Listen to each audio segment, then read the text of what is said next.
What happens when a narcissist decides he is going to build the next critical role? He has no cameras, no budget, no original ideas, and a business plan written on 3 pages of a school notebook. But he does have a plan to own everything, every piece of content, every creator, every stream that comes out of the local game store. He called it the streaming monopoly, and it backfired horribly. This is the Streamer Saga. Part 1. Our storyteller was a college student who loved Magic the Gathering and frequented his local gaming store. One day, the store owner asked if he was interested in joining a D&D campaign for beginners. He agreed. The DM was a guy we will call Joey. Session 1 went fine. A little odd, maybe. Joey did all the narration while his fiancée handled literally everything else. But hey, every table has its quirks. Our storyteller could not make Session 2 because of college work. Joey assured him that his fiancée and her friend would run the same campaign the following week. When that Wednesday came, no one showed up. Joey, his fiancée, the friend, all gone. No explanation.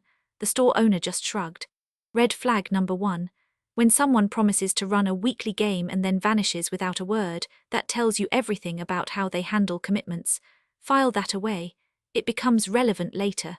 Disappointed but not defeated, our storyteller decided to start DMing himself.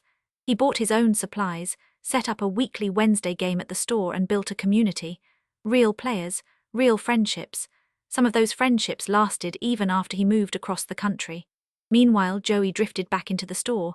He mostly showed up on Wednesdays before our storyteller's game. And then one day, Joey announced a one-shot. 6-player spots supposedly chosen by chance. 4 of those spots went to Joey's friends. The 5th went to the store owner's daughter. So one person got in by actual chance. The one-shot featured pre-written characters based on Disney princesses and included jokes about the MacGuffins being called Epstein and Weinstein. Classy stuff. Our storyteller was invited to play but politely declined. He did not get along with some of Joey's friends, particularly a power gamer who spoke to everyone like they were children.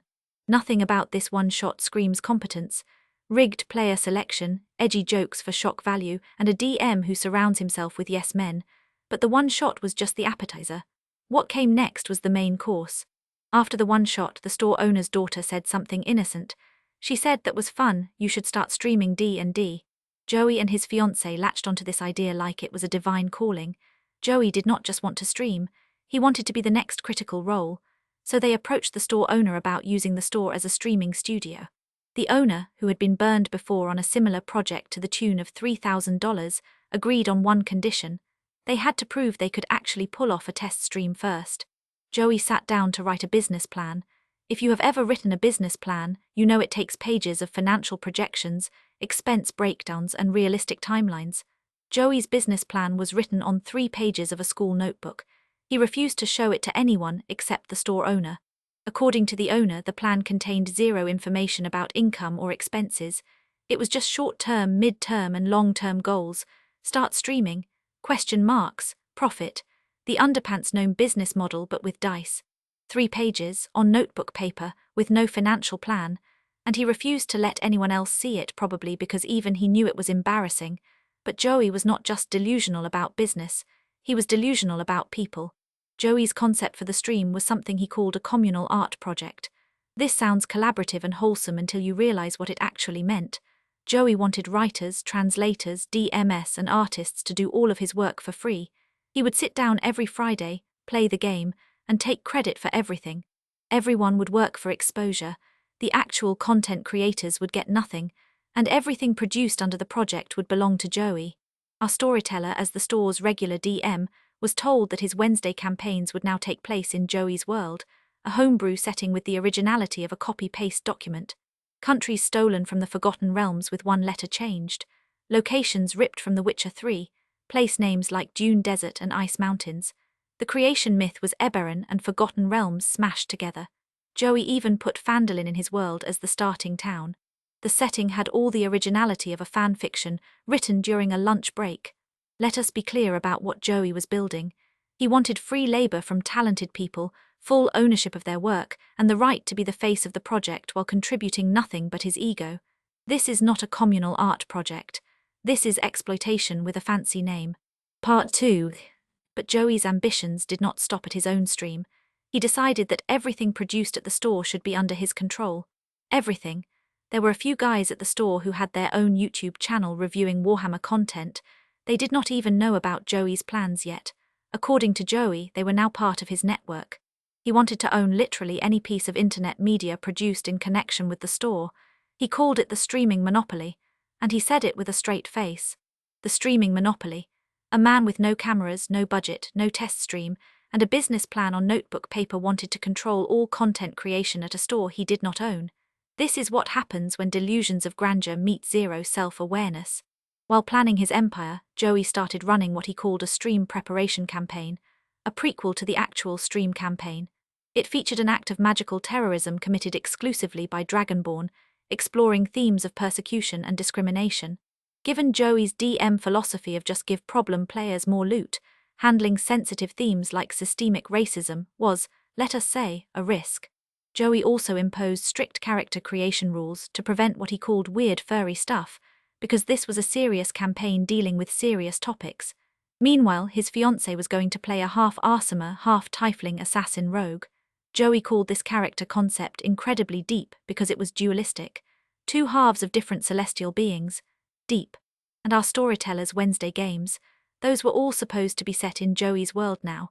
Because once the stream launched, our storyteller would be the public face of the streaming campaign. Joey genuinely believed that after the stream started, people would react like it was Beatlemania. Screaming fans, viral fame, all from a stream that did not have cameras yet.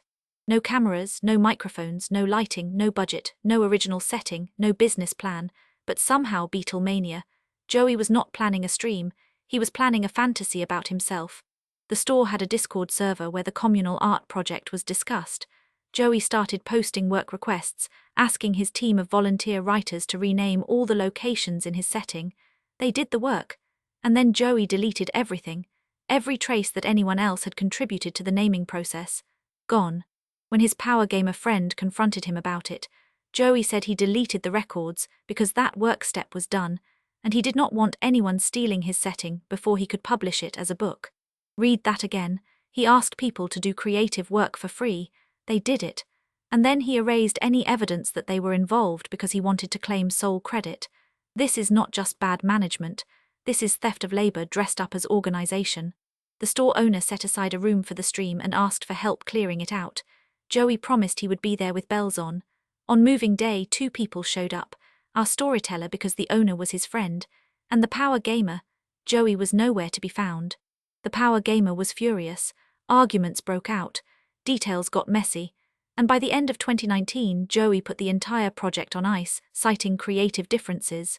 Early 2020, the power gamer officially dropped out. Joey seized on this and blamed the entire failure of the project on him. He told everyone that the power gamer had been trying to sabotage the stream because he was not cast as a player. The power gamer was not the nicest guy, but he did not deserve to be the scapegoat for Joey's incompetence. Classic narcissist playbook. When the project fails, find someone else to blame. Joey could not admit that the project collapsed because he had no plan, no budget, no follow-through, and no respect for the people around him. So he rewrote history and made the power gamer the villain.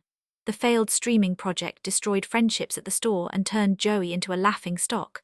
Months later, Joey contacted our storyteller one more time, trying to pawn off his old gaming group, a group he had also managed to alienate. He lovingly referred to them as a bunch of min-maxers. Our storyteller's Wednesday group survived the entire ordeal. The friendships he built were real, because he built them on actual games, actual fun, and actual respect for the people at his table. Joey built nothing, because you cannot build anything real on a foundation of stolen ideas and broken promises. Outro. And that is the streamer saga. A cautionary tale about what happens when someone with no talent, no budget, and no self-awareness decides they deserve to be famous. Joey wanted the next critical role. What he got was a deleted Discord, a room full of old furniture, and a reputation as the guy who tried to own everything and ended up with nothing. The saddest part, there were talented people in that store, writers, artists, creators, people who could have built something genuinely cool together, but Joey did not want collaborators, he wanted an audience. And when the audience realized they were expected to work for free and hand over the credit, they walked away.